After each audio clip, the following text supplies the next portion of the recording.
Hey guys, this is Lee with Cymru Under the Hood again.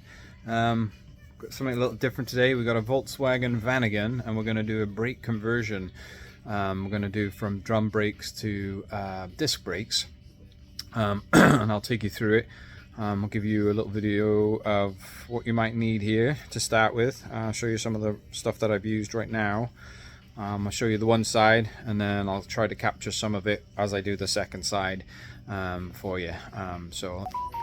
Alright, here we go. This is kind of what I've got here. We've got an assortment of tools. Some of this is for the cotter pin. We've got 13mm, 15mm.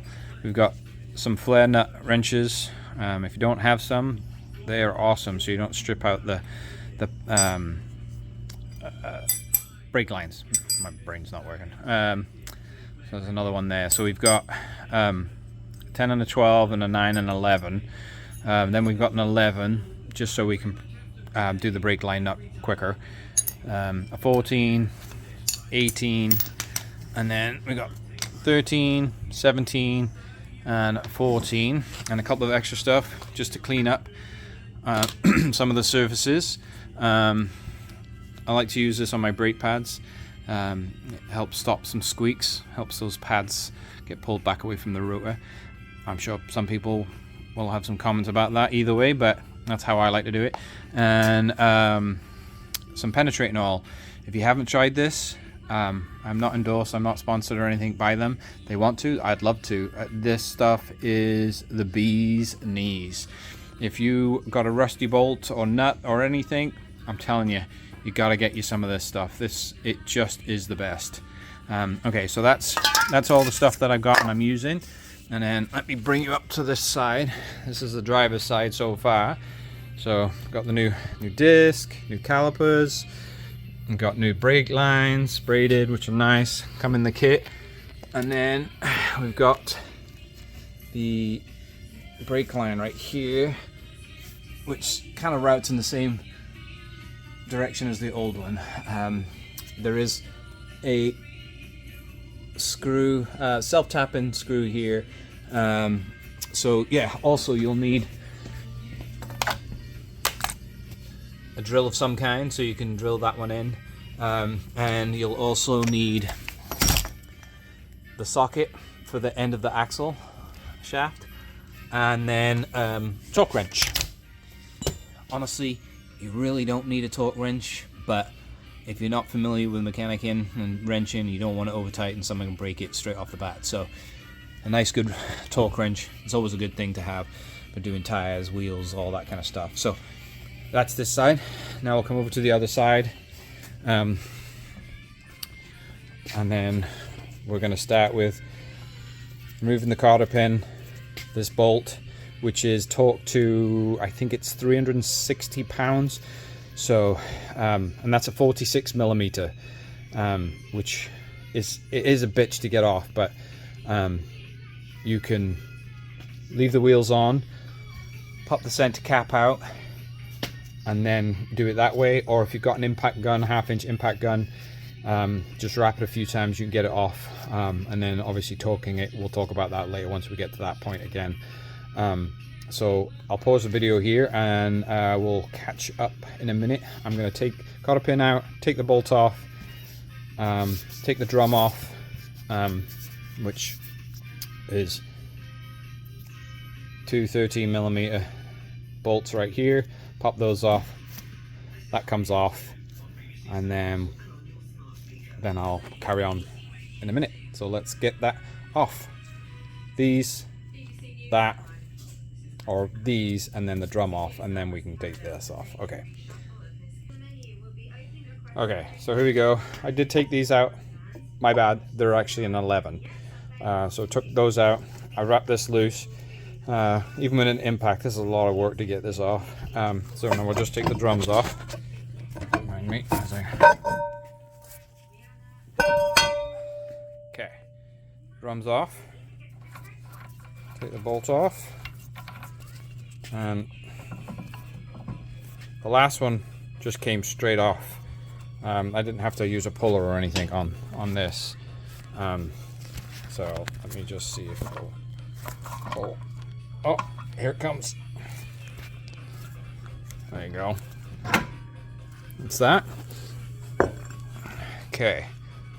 So now get this off, which is pretty straightforward too. There's on the back here, there's 30mm here. We've got a brake line. Let's see if we can get it to focus. Brake line. And then down below, we've got these two 17s. So what I'm going to do is I will do the brake line first, penetrating all on here. I'll clean up this, get some of the dirt off here just using some brake clean. Then I'll penetrate an oil on here. And then, so it's a 14mm on the one side, because this one, someone's done braided lines already. 14 and an 11. I'll crack that loose, tighten it, and then leave it tight. I'll get this one off, pop it out, and put a little cap on it to save me losing the brake fluid. And then, once I got this off, I'll take the 13 out, I'll take the two 17s out, I'll spray some penetrating oil on the back because there's a pin, and then we'll knock this off. And obviously I'll take, not obviously, but I'll take the brake off. Let me trace this back here, and this comes back up here and hooks up. Let's see if I can get a good picture of it. It's harder because this one's a synchro too. So here we go, and then the brake line is right here, and we can pull this out, push it in, and then up to this spot, and then it'll slide out, and you can take that off. So we'll do that, those couple of things, and then I'll come back here in a second once I've got to that point. Okay, here we go. So line popped off, a little cap on it, keep the brake fluid in there. Just makes for a little bit easier bleeding later. Got that 13mm nut out there, bolt I mean, sorry. The two 17s here. Got myself a bit of penetrating all around the side there, the shaft, and on the back. And then it's basically a matter of tapping it out, but there is this pin, guide pin right here, that's probably pretty rusty. So a good old bit of penetrating oil, the old free oil for me, and then with a nice punch, you're going to want to smack on it really hard right here to drive it out. The top is already kind of loose. Let me move. So this is already loose at the top, but this is the one that really holds it. So get a nice good punch there with a good hammer, and then pound it, and it should come out pretty easy after that. You're just going to have to work it until it comes. Okay, there you go. So with the punch, just pound it on it until she finally came out. See, that's the problem, is it all gets rusted on here, and that's what you end up fighting. Because once you got that bit out, the whole thing just slides off nice and easy now. So we can just take the whole assembly off and put that to the side, and then I'll come back here and show you all the pieces that we have here for the conversion. You got your dust shield, you got your saddle for your caliper, all your bolts, everything you need. So the next step is going to be clean up your surfaces, and then we're going to be installing this dust shield with these, and this one, and this, and applying Loctite to all of them. And this is what you need your torque wrench for, because they want this set for 30 foot-pounds and this for 20 foot-pounds. So let me come back to the car here now. So you just want to kind of clean this surface up, get it good on the surface underneath. So we're going to hit this with a sanding pad just to clean it up and get the worst off. And around here, I mean, you can go as far as you want with that. You can get it all cleaned up. If you want, you can also replace the seal. It's up to you. I'll leave. So that's what I'm going to do right now. The two lower bolts will go in here, and then the nut and bolt will go here. So I'll install that piece, and then we'll come back and we'll just go step by step. And if you have any questions as I go along, just drop them in the comments below and I'll try and answer them best I can. And then any questions on tools or whatever, just hit me up. I'll try and do the best I can for you guys. Okay, mounting surface is nice and clean. Get these bolts installed. Kind of hard one-handed, but you kind of get what I'm trying to do here. Let's see. Day, so I don't have my camera lady. Otherwise I'd be able to show you a bit more. Okay, so we get those in there, that in there, and then we get this one, which goes for the top. So this.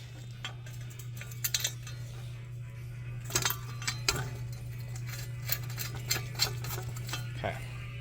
And then 30 foot-pounds, 20 foot-pounds. Okay, so now I got the bracket, saddle for the caliper, got the dust shield on, 30 foot-pounds, 20 foot-pounds. Give you a good view of it. Okay, and then next we'll go to put the hub back on. I like to clean up this whole surface here because this is where the rotor is going to be sitting on.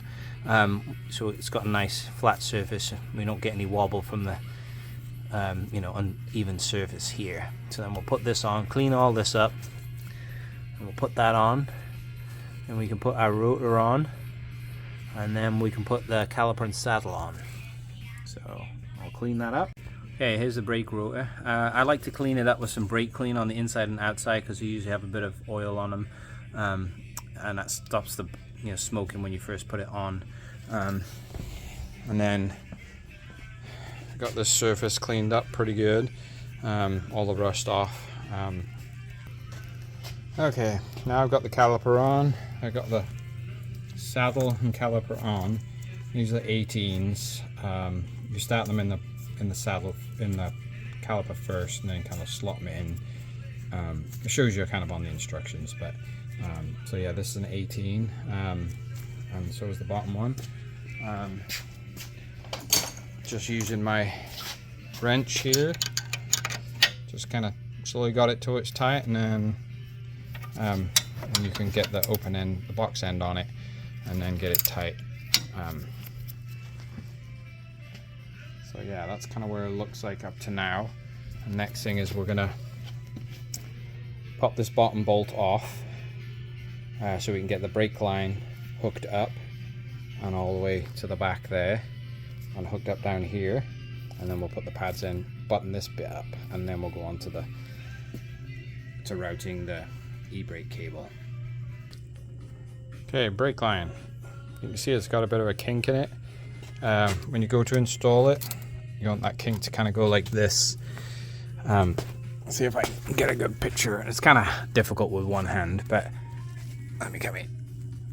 So you kind of go in like that, so it kind of follows the shape of the caliper almost, and that'll be the best way to get it to route up and nice and clean up there. I'll show you it here in a second once I get this installed. Can't do it one-handed, so. Okay, now I've got it installed. I can kind of show you where it is. I've left it a little loose right now, so we can still kind of have some movement here. So, because when you go to put it back,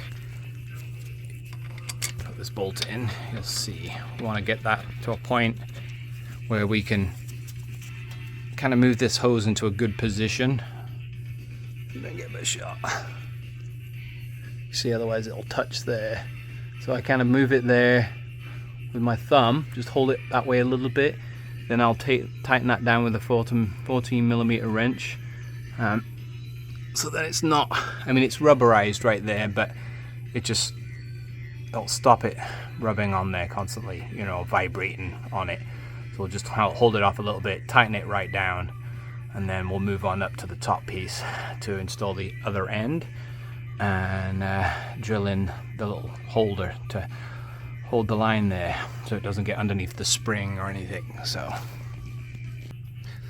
Okay, here you go. This is a bit of a better shot of it, I think, where you can kind of see. See if I can zoom in a little bit so it's not so blurry. There you go. So you can just see that it's just missing it. And then we'll route this up as the per instructions. Up over here. Into here. And then we'll have this little holder right here. But we'll actually put the self-tapping one in here to make sure it doesn't move at all. I'll show you once it's done. Okay, brake lines up. Self-tapping is kind of where they show it in Gowesty where they want it. So it's kind of where it is, right there. Out of the way so it can't get underneath the spring. And then now we're just going to put the pads in, and then we'll put the brake cable in, which is very easily. Slot through the hole, self-explanatory. Drop the little ball in there, wire it back, and then self-tap a holder right on here somewhere, like the other side. Alright, here we go. So we've got it all back together. We've got the e-brake in there, self-tap it up there, and then mine's a synchro, so it makes it a little bit more difficult, but here you got the spring mounted in the hole over there on here with the two little eyelets on both ends, and then just adjust the e-brake cable as needed, and that's pretty much it. Just follow back, try and give you some views of what we got.